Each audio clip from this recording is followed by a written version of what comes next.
Chapter 7 है biology का और चैप्टर का नाम है अनुवांशिकता तथा जैव प्रक्रम। ठीक है, जैव प्रक्रम नहीं सॉरी जैव विकास।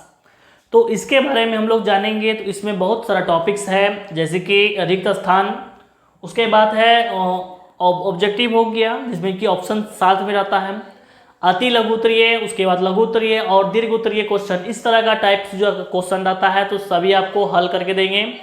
उसके बाद जो है बचा हुआ जो नोट्स है, जैसे कि चैप्टर में जो नोट्स आता है बीच में, उसको भी लिखा करके और समझा देंगे। क्लियर है? तो चलिए हम लोग जो है अब दोनों साथ में आ गया है, वास्तुनिष्ठ प्रश्न और रिक्त स्थानों की पूर्ति करें। ये दोनों कॉम्बो एक साथ लेकर के चलेंगे। क्लियर है? तो पहला यहाँ पे है कि किसी जीव की जीनी संरचना कहलाता है। उत्तर में हो जाएगा जीन प्रारूप या जीनोटाइप। यहाँ पे लिखा है जीनोटाइप, इस तरह से लिखा हुआ है, देख लीजिए जीनोटाइप। वैसे ये ऑब्जेक्टिव है। ठीक है, तो कुछ इस तरह से आपको जो है रहेगा ऑप्शंस बहुत सारा। तो आपको जो है यहाँ पे जीन प्रारूप या जीनोटाइप्स पे जो है टिक लगाना है, याद करना है आपको। क्लियर है? अब इसके बाद दूसरा क्वेश्चन है यहाँ पे कि मेंडल ने अपने प्रयोग के लिए बगीचे में उगाए जाने वाले किस पौधे का चयन किया। तो उत्तर में लिखेंगे मटर। मटर का मतलब हो गया साधारण मटर, जो घर में हम लोग दाल या घुगनी बना करके जो खाते हैं। ठीक है, तो वही मटर जो है साधारण मटर। ठीक है, तो उसका जो है वो प्रयोग में किया था। ठीक है, मेंडल जो है, जो वैज्ञानिक है, साइंटिस्ट जो है, तो उसी पे जो प्रयोग किया था जनन के बारे में आपको नोट्स में भी जो अच्छे से समझा देंगे। सिर्फ एक लाइन में समझ लीजिए कि मटर के पौधों से जो है मेंडल ने प्रयोग किया था।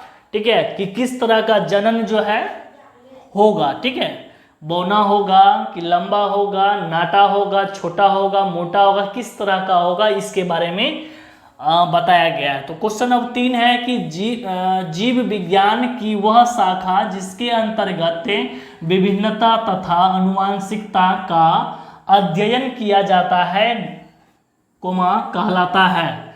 तो उत्तर में हो जाएगा अनुवांशिकी।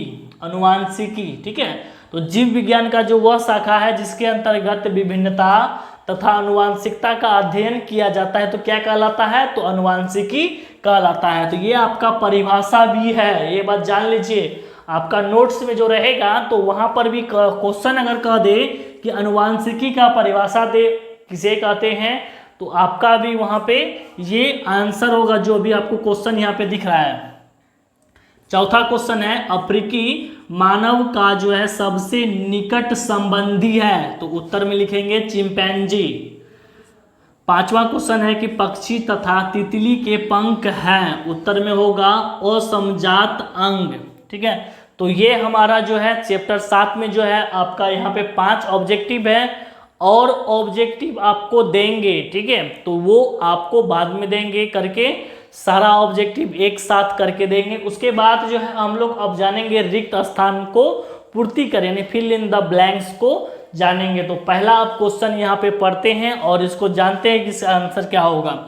तो पहला कह रहा है कि एक ही जाति के विभिन्न सदस्यों में पाई जाने वाली अंतरों को डैश कहते हैं। तो पहला आंसर यहाँ पे हो जाएगा विभिन्नता। ठीक है, अब दूसरा क्वेश्चन देखिए यहाँ पे क्या कह रहा है कि मेंडल के एक संकरण के प्रयोग से प्राप्त लक्षण रूपी अनुपात लिखना है। यहाँ पे अनुपात क्या है? डैश है। तो मेंडल का एक संकरण में जो प्रयोग हुआ था उसमें जो है लक्षण प्रारूपी अनुपात जो है वो है 3:1। ठीक है, 3:1 है। अब आगे देखिए 3 नंबर का क्वेश्चन कि खाली जगह एक जीवाश्म की आयु के निर्धारण की एक वैज्ञानिक विधि है। तो इसका आंसर हो जाएगा रेडियो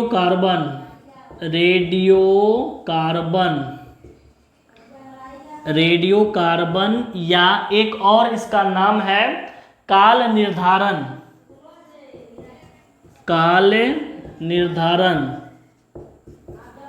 क्लियर?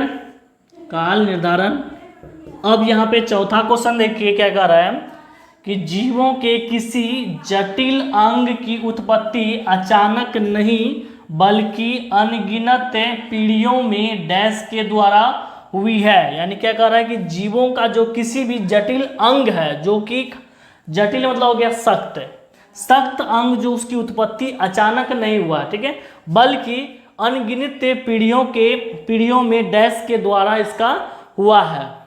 तो इसका आंसर हो जाएगा क्रमिक विकास, क्रमिक के विकास। क्लियर है। अब यहाँ पे पांचवा आंसर देखिए क्या कह रहा है, क्वेश्चन देखिए पहले। आर्कियोप्टेरिक्स नामक जीवाश्म में डैश तथा एविज दोनों के गुण पाए जाते हैं, ठीक है। आर्कियोप्टेरिक्स नामक जो जीवाश्म है, ठीक है, क्या कह रहा है कि एविज दोनों के गुण पाए जाते हैं। तो इसका आंसर हो जाएगा रेप्टिलिया। इसका हो जाएगा रेप्टिलिया, ठीक है। तो पांचवा आंसर हो गया रेप्टिलिया। अब इसके आगे हम लोग और भी जो है क्वेश्चन को सॉल्व करेंगे। और वीडियो पसंद है तो लाइक करें, शेयर करें, और चैनल को अभी तक सब्सक्राइब नहीं किए हैं सब्सक्राइब करके बेल आइकन को प्रेस जरूर करें। अगर कहीं दिक्कत है तो कमेंट करें और अपने दोस्तों के साथ जो है शेयर भी जरूर करें। वीडियो देखने के लिए दिल से धन्यवाद है। जय हिंद, जय भारत।